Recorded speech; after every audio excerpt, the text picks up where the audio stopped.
And JD's love life and what he's up to. Did you ever hear this? Mm-mm. I guess there was a girl here, an engineer. He saw her on Facebook, and it said that she likes macaroni and cheese and video games. Oh, this was the one he said, "Oh, come over to my apartment and eat some mac and cheese." Yeah, I play never. Some games. Yeah, I never heard the newscast. I was wondering if you had. I thought it was a pretty good piece, actually.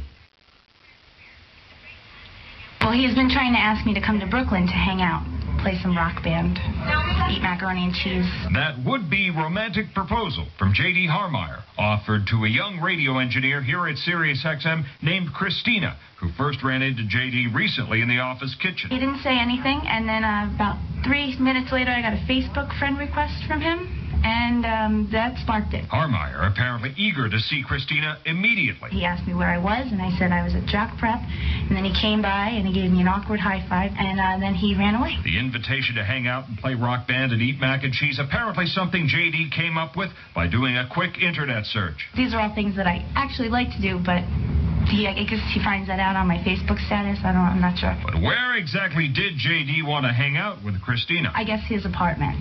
I've never been there. Christina telling Howard 100 News J.D. seems like a very nice person, but she's not going to his place. No. Yeah, he moved too fast. That's the whole vibe I got from this newscast.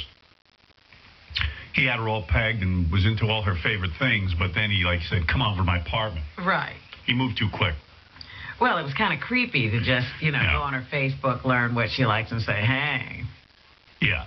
It was a little too well researched. Why not come to my place for some mac and cheese and Rockstar? Yeah. No, probably not. This young woman declaring Harmeyer might just be a little too quick to rush into things. I don't think he understands, the process in which if you want to court a girl, he's too abrupt, I guess. You got to, tone it down a little bit. Yeah, that's the vibe I got. Yeah, maybe have a conversation, JD. How am I going to do that? I can make mac and cheese, no blowing. I made mac and cheese. He's got the mac and cheese in his lap. All right, we played Frogger.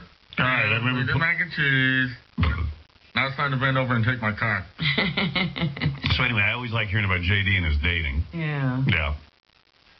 Let's see what else I have. Well, is he still seeing the girl that we know about? I don't know. I don't know what that is. I don't know what he's up to. He says he's got things going on, and I don't want to talk about it. I got things. I got action. Yeah. I got things going on. I got laid. I think I got a blowjob. All right, there's one more piece of tape I have to play. Wait, I'll save that for later, because I got to ask you something about it in the newspaper. There was a bunch of weird things, and one of them I don't understand. And it's so fucking lame. There's some sort of weird event that goes on here in New York where a bunch of really super famous people, you have to be like an A-list celebrity, it says here. Only A-listers are allowed. Like Oprah flies in for it. Right. I saw this yesterday. She's in town for this particular thing. And what it is all of these women that go, all famous women, they dress up in gowns because it's fun for them. They get really expensive gowns, like Oscar de la Renta. Yeah, like designer, Dolce & one of a Gabbana. kind. Yeah, all this stuff. They get really dressed up and apparently just go and look at each other. Because I don't see that it does. Here, just describe to me what this is. And by the way, if there was any doubt, Kate Hudson definitely got breast implants. You think you're seeing more of her? Yeah, there's no doubt. If you look in the newspaper today, there's a picture of her, and she's got big titty implants. And by the way, this is even more disturbing in the paper. Every newspaper, Daily News and New York Post, have pictures of Cameron Diaz doing the walk of shame last night. Uh-huh. You know what I mean? Yeah. Okay, this picture. It's rumored that Cameron Diaz is dating A-Rod. Right. And I guess they hang out by A-Rod's apartment all the time. And sure enough, walking out last